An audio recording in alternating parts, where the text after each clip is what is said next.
नमस्कार, आप देख रहे हैं घंटी बजाओ। आप सभी के साथ मैं हूं प्रतिमा मिश्रा। घंटी बजाओ एक ऐसा शो जो बनता है आपकी आवाज। सिस्टम की लापरवाही के खिलाफ शासन प्रशासन और सरकार से पूछता है सवाल, जिसका आपसे है सीधा सरोकार। जिस देश में किसी अधिकारी का कुत्ता खो जाए तो जोरदार हंगामा मच जाता है। किसी बड़े अफसर के परिवार का कोई सदस्य अगर बीमार हो जाए तो डॉक्टर इमरजेंसी वार्ड से अगवा कर लिया जाता है। जहां वीआईपी के आने की भनक ही लग जाए तो आम जनता के लिए सफर मुसीबत वाला बन जाता है। उस देश में अगर दवा के नाम पर जहर दे दिया जाए, मासूमों की जान चली जाए, तो फिर गुहार किससे लगाएं? इस बार उन्हीं लोगों के खिलाफ घंटी बजानी है जिनके लिए आम आदमी की मौत सिर्फ एक आंकड़ा है, आंकड़े के सिवा कुछ भी नहीं।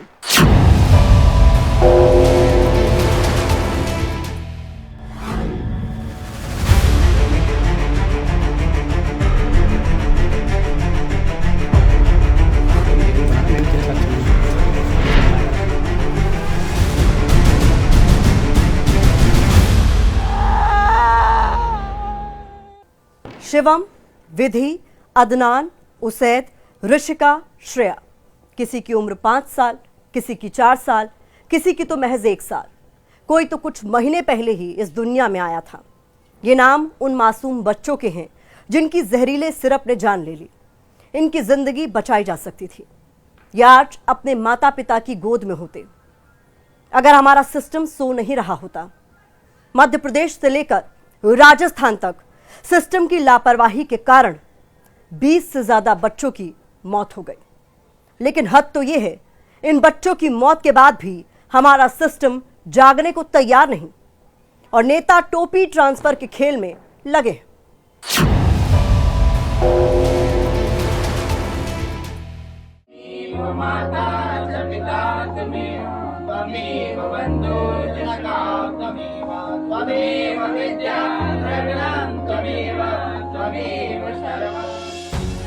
योगिता की इन अटखेलियों को देखकर परिवार खुशी से झूम उठता। माता पिता घंटों अपनी 2 साल की बेटी की इस मस्ती को निहारते।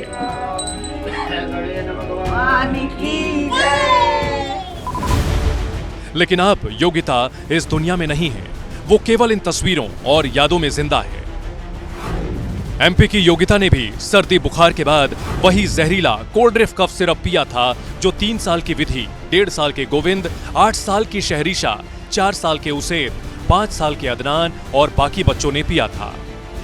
ये बच्चे आज जिंदा होते अगर जिम्मेदार लोग अपनी जिम्मेदारी ईमानदारी से निभा रहे होते। लेकिन हर बार की तरह सिस्टम की नींद तब खुली जब बच्चों की मौत का आंकड़ा 1 से 2, 2 से 10, 10 से 15 होता गया। एबीपी न्यूज आपको बताएगा कैसे मध्य प्रदेश में एक के बाद एक लापरवाही होती गई, कैसे जिम्मेदार लोग अपनी जिम्मेदारी से मुंह फेर के बैठे रहे और अब कैसे टोपी ट्रांसफर का खेल चल रहा है। लेकिन उससे पहले आपको एक तस्वीर दिखाते हैं। जिस वक्त एमपी में एक के बाद एक बच्चों की मौत हो रही थी, परिवारों में चीत्कार मची थी। जिनके बच्चे अस्पताल में जिंदगी और मौत की जंग लड़ रहे थे, वो सरकार की तरफ उम्मीद की टकटकी लगाए बैठे थे। उस वक्त मुख्यमंत्री साहब असम के काजीरंगा राष्ट्रीय उद्यान में हाथियों को गन्ना खिलाने में बिजी थे। अजगर को नेशनल पार्क में छोड़ने में व्यस्त थे। वन्य जीवों के जीवन की सुरक्षा की बात कर रहे थे। जब बच्चों की मौत पर सवाल गूंजने लगा, तब मुख्यमंत्री जी कितने गंभीर हुए, इसका अंदाजा आप इन बयानों से लगा लीजिए।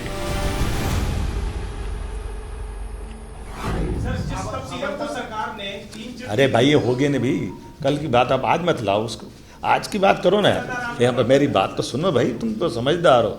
मैंने कल आज वहाँ जा कर के जितनी प्रकार से हो सकता है वो सब करा है।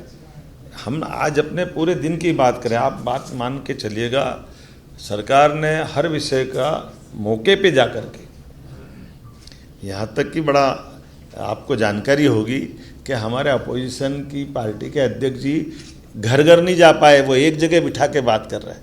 हम तो हर एक के घर घर गए, क्योंकि हमारी संवेदनशीलता है। हमारे लिए ये एक औपचारिकता कर्मकांड नहीं, इसलिए बेहतर से बेहतर हो सकता है।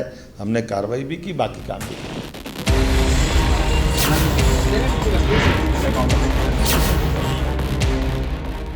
बच्चों की मौत के बाद सिस्टम खुद को सुपर एक्शन मोड में दिखा रहा है। प्रवीण सोनी नाम के जिस डॉक्टर ने बच्चों को कोल्ड्रिफ कफ सिरप देने की सलाह दी थी, उसे और इस सिरप को बनाने वाली श्रीसन फार्मा के डायरेक्टर गोविंदन रंगनाथन को गिरफ्तार कर लिया गया है। इसके अलावा मध्य प्रदेश के ड्रग कंट्रोलर दिनेश मौर्य को सस्पेंड कर दिया गया है। दिनेश मौर्य वही शख्स हैं जिन पर दवाओं की क्वालिटी और मॉनिटरिंग की जिम्मेदारी थी। इनका काम था संदेह होने पर तुरंत जांच करना और बिक्री को रोकना। इन्हें जल्द से जल्द स्टॉक को सील करने की कार्रवाई करनी थी, जो नहीं किया गया। दिनेश मौर्य के सस्पेंड होने से पहले जब एबीपी न्यूज संवाददाता अंबुज पांडे ने इनसे बात की, उस वक्त भी ये अपने जवाबों से गोल गोल घुमाने की कोशिश कर रहे थे। चूंकि छिंदवाड़ा की घटना के बाद ये दवाओं की सैंपलिंग की गई। दिनेश मौर्य तो लापरवाही की सीरीज की एक कड़ी है। लापरवाही का असली खेल तो काफी पहले ही शुरू हो गया था। इतने बच्चों की मौत होती ही नहीं अगर शासन प्रशासन उसी वक्त एक्टिव हो जाता जब नागपुर के कलर्स अस्पताल के संचालक डॉक्टर राजेश अग्रवाल ने बच्चों की हालत को लेकर अलर्ट किया था। कलर्स अस्पताल में एक बच्चा गंभीर हालत में भर्ती हुआ था, जिसकी जांच के बाद डॉक्टर अग्रवाल ने संदेह जाहिर किया था बच्चों के किडनी फेलियर की वजह दवा हो सकती है। 16 सितंबर को डॉक्टर अग्रवाल ने इसकी जानकारी परासिया के स्थानीय पार्षद अनुज पाटेकर को दी थी, जिसके बाद अनुज ने इसे लेकर कलेक्टर और एसडीएम को अलर्ट किया था। मेरे पास में पहला पेशेंट जो आया था 11 सितंबर को आया था, और 11 सितंबर को जब पेशेंट आया था तो मुझे इन्फॉर्मेशन मिली थी कि वो बच्चा जो मेरे पास में आ रहा है उस बच्चे की किडनी काम नहीं कर रही करके, उसने ऑलमोस्ट 2 दिन हो गए उसने यूरिन नहीं पास किया करके। तो जिस समय बच्चा पहुंचा था मैंने उसके पेपर देखे तो वो बच्चा परासिया के किसी क्षेत्र का रहने वाला था, गांव का रहने वाला था। तो उन्होंने बताया कि ये अचानक से इतने कम उम्र के बच्चों की एकदम से किडनी में इतना भयंकर असर होना, ये ऐसे ही नहीं होता है। मुझे ऐसा डाउट है कि शायद वहाँ पे कोई या तो गलत दवाई बट रही है या फिर कीटनाशक का दुष्प्रभाव हो सकता। तो उन्होंने मुझसे कहा कि प्रशासन को ये बता दो, तो मैंने तुरंत माननीय कलेक्टर साहब को और एसडीएम साहब को दोनों को फोन लगाया था और उनको ये जानकारी में दिया कि लगातार किडनी के पेशेंट नागपुर पहुंच रहे हैं। परासिया के स्थानीय पत्रकार प्रशांत शेलके ने भी 18 सितंबर को इसे लेकर अखबार में एक रिपोर्ट छापी थी। अगर ये उसी समय ध्यान दिया जाता तो संभवतः बहुत सारे बच्चों की जान बचाई जा सकती थी। आईसीएमआर की टीम आई, भोपाल की टीम आई, इन लोगों ने भी जो जांच की वो वेक्टर जनित रोगों की जांच की। सिरप को लेकर कोई जांच नहीं हुई। अगर ये सिरप की ओर ध्यान जाता तो जो 30 सितंबर को ये सिरप बैन हुआ था उससे पहले बैन हो जाता, बहुत सारे बच्चे बच जाते। डॉक्टर से लेकर पार्षद और पत्रकार तक चिंता जता रहे थे। बावजूद इसके जिला प्रशासन को नींद से जागने में 15 दिन लग गए। 30 सितंबर को जानलेवा कफ सिरप कोल्ड्रिफ पर बैन लगा। इतने दिन में 20 से ज्यादा बच्चों की मौत हो गई। 14 और 15 तारीख में अलग अलग सोर्सेज से पता चला था कि ऐसे कोई बीमारी हो सकती है, तो हमने 16 तारीख से एक्टिव होकर अपना काम स्टार्ट कर दिया। सर, ये स्थानीय पार्षद का एक दावा है कि उन्होंने नॉलेज में लाया था प्रशासन के, लेकिन उस टाइम अलर्ट हो जाता तो शायद जाने बच जाती। नहीं, वो 14-15 तारीख की बात है। वो 16 तारीख से हम एक्टिव हो गए थे हमारे ऑफिस। Thank you. अब आपको लापरवाही की सीरीज का तीसरा चेहरा दिखाते हैं। ये कोई और नहीं, मध्य प्रदेश के डिप्टी सीएम और स्वास्थ्य मंत्री राजेंद्र शुक्ल हैं। जिस वक्त एमपी में बच्चों की मौत से हड़कंप मचा था, शक की सुई सिरप की तरफ जा रही थी, उस वक्त मंत्री साहब ने कोल्ड्रिफ कफ सिरप को क्लीन चिट दे दी थी, वो भी बिना जांच रिपोर्ट का इंतजार किए। बाद में ये साफ हो गया बच्चों की मौत के लिए कोल्ड्रिफ सिरप ही जिम्मेदार है, तो मंत्री जी सफाई देने लगे। कफ सिरप वाली जो बात आई थी वो जरूर निराधार है। उस कफ सिरप के कारण ये मौतें नहीं हुई है, ये तय है। 2 दिन पहले जो बात हुई थी वो 3 दवाइयों के बारे में बात हुई थी, जिसके सैंपल की रिपोर्ट आ चुके थे और ये कंफर्म हो गया था कि इन दवाइयों के कारण मौत नहीं हो सकती। स्वास्थ्य मंत्री जी ड्रग इंस्पेक्टर, जिस पर दवाओं की क्वालिटी और मॉनिटरिंग की जिम्मेदारी थी, वो अपनी ड्यूटी में फेल हुआ। नागपुर से अलर्ट मिलने के बाद आपको दवा पर बैन लगाने में 15 से 20 दिन लग गए।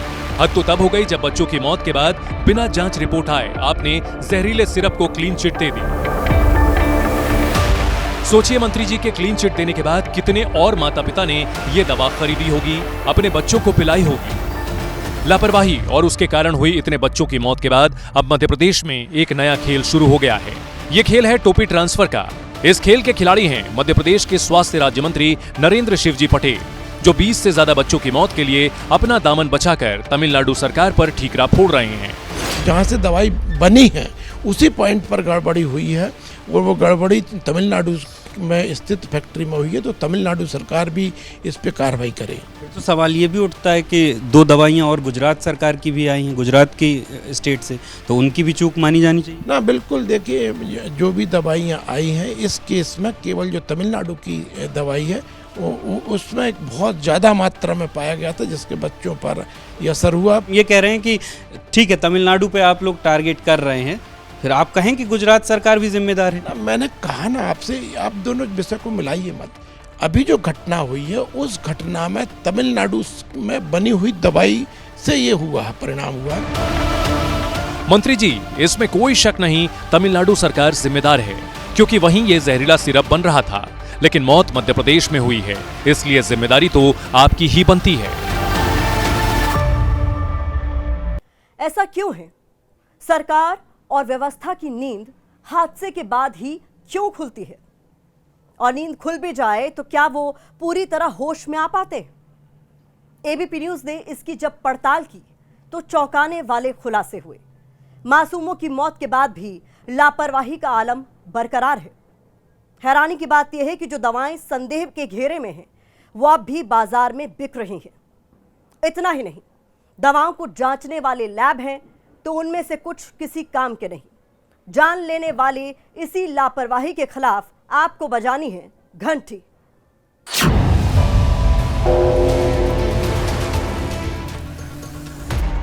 मध्य प्रदेश में जारी सिस्टम की लापरवाही की पोल अब तो सीएजी ने भी खोल दी है। सीएजी की 2024-25 की रिपोर्ट में बड़ा खुलासा हुआ है। रिपोर्ट में कहा गया है, Madhya Pradesh public health services corporation limited ने वो दवाइयां खरीदी और बांटी जिन पर केंद्र की सरकार ने प्रतिबंध लगा रखा है।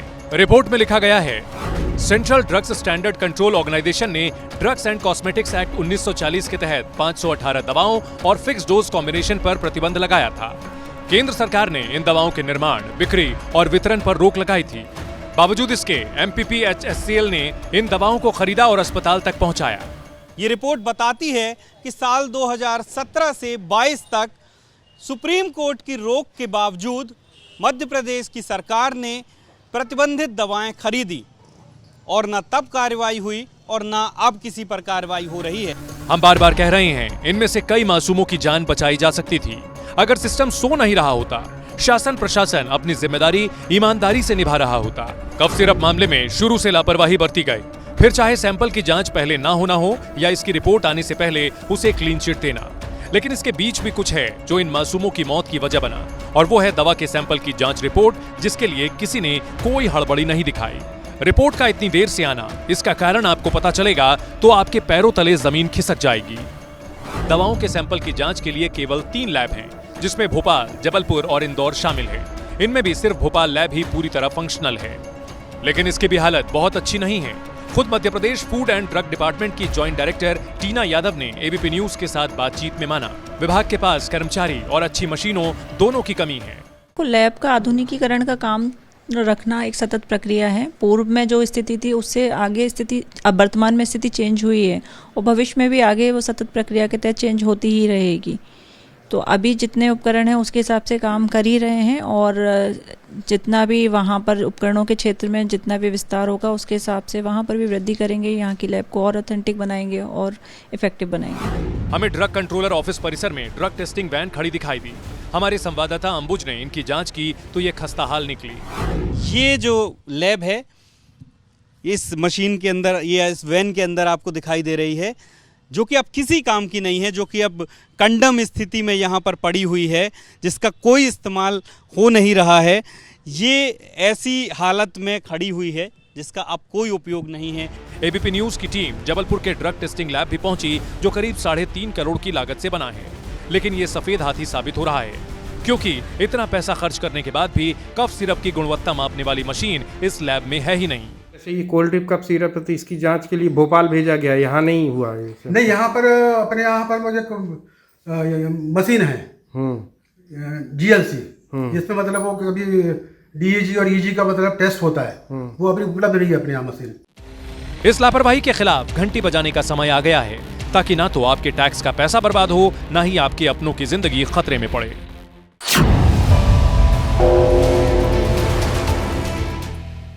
कभी दवा के नाम पर जहर, तो कभी लापरवाही की वजह से कहर। सरकारी अस्पताल में जाने के नाम से अब लोग कांपने लगे हैं। जिनके पास पैसा है वो तो प्राइवेट हॉस्पिटल में इलाज करवा लेते हैं, लेकिन गरीब का क्या? वो क्या करे? बीमारी से तो बच भी जाए, लेकिन कुव्यवस्था की मौत से कैसे बचे?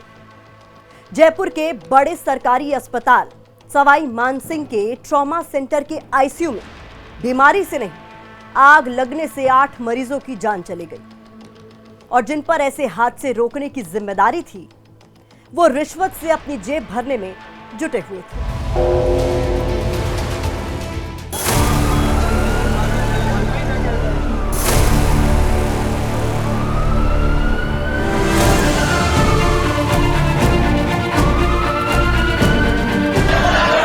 सब भागे सर, कोई नहीं बचा। इतना धुआं बचा सर, जिसको निकालना था वो निकाल गया। मेरा कमरा जो है मेरे घर में, मेरे गांव में, वो पूरा जल गया, क्योंकि एक स्पार्क जो है, जो टीवी इसे एयर कंडीशनर से निकल के मेरी राइटिंग टेबल पर गिरा, पूरा गटेड हो गया। अब इलेक्ट्रॉनिक चीजें, जब इलेक्ट्रॉनिक्स में इतना है तो इसके अंदर अगेन देखना पड़ेगा, वायरिंग को देखना पड़ेगा, वो जांच ही बता पाएगी। भजन लाल जी, सुना आपके स्वास्थ्य मंत्री क्या कह रहे हैं? अगर नहीं सुना तो अब सुनिए। मेरा कमरा जो है मेरे घर में, मेरे गांव में, वो पूरा जल गया, क्योंकि एक स्पार्क जो है, जो टीवी इसे एयर कंडीशनर से निकल के मेरी राइटिंग टेबल पे गिरा, पूरा गटेड हो गया। स्वास्थ्य मंत्री गजेंद्र सिंह खीवसर से पूछा गया, जयपुर के सवाई मानसिंह अस्पताल के ट्रॉमा सेंटर के आईसीयू में आग कैसे लगी, किसकी लापरवाही है, किसकी जिम्मेदारी है? तो मंत्री जी अपने घर में लगी आग की कहानी सुनाने लगे। बताने लगे उनके घर में भी शॉर्ट सर्किट के कारण आग लगी थी। मंत्री जी, क्या आप ये भूल गए, अस्पताल में लगी आग ने 8 जानें ले ली। ये सभी इस अस्पताल में ठीक होने की उम्मीद में आए थे। इनके परिवार वालों को क्या पता था अस्पताल से ये अपनों की लाश लेकर निकलेंगे। मध्य प्रदेश के मासूमों की तरह जयपुर के एसएमएस अस्पताल में जान गंवाने वालों को बचाया जा सकता था, अगर सिस्टम में भ्रष्टाचार की दीमक ना लगी होती। एबीपी न्यूज के पास वो दस्तावेज हैं जो बताते हैं अस्पताल में लगी आग हादसा नहीं, लापरवाही का नतीजा है।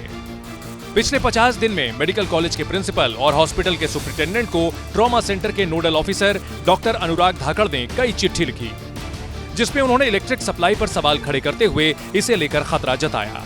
इन्होंने अपनी चिट्ठी में साफ साफ लिखा, वक्त रहते जरूरी कदम नहीं उठाए गए तो मरीजों और डॉक्टर्स की जिंदगी को खतरा हो सकता है।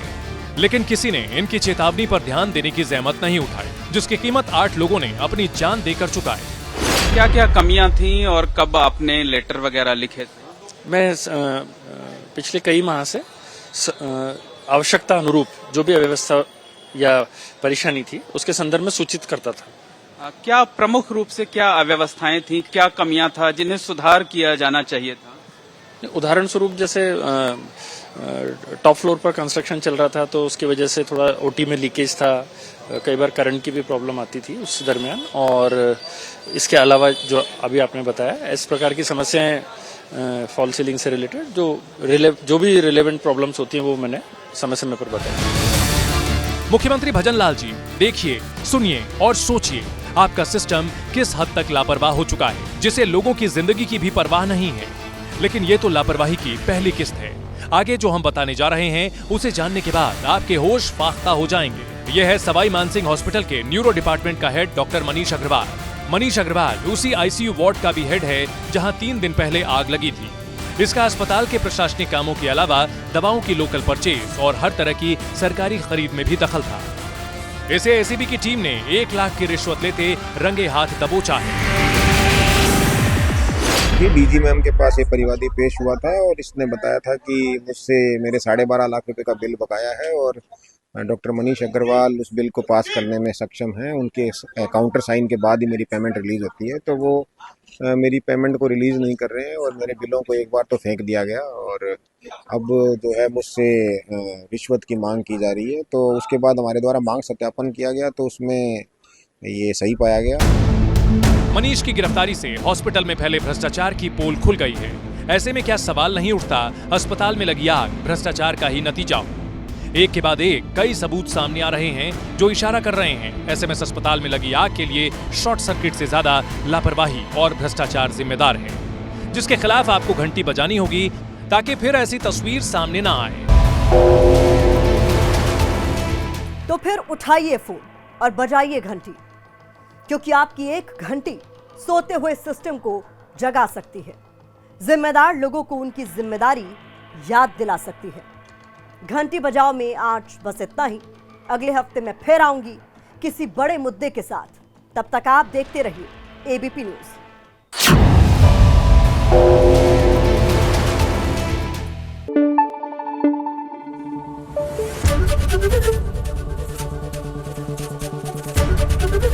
एबीपी न्यूज आपको रखे आगे।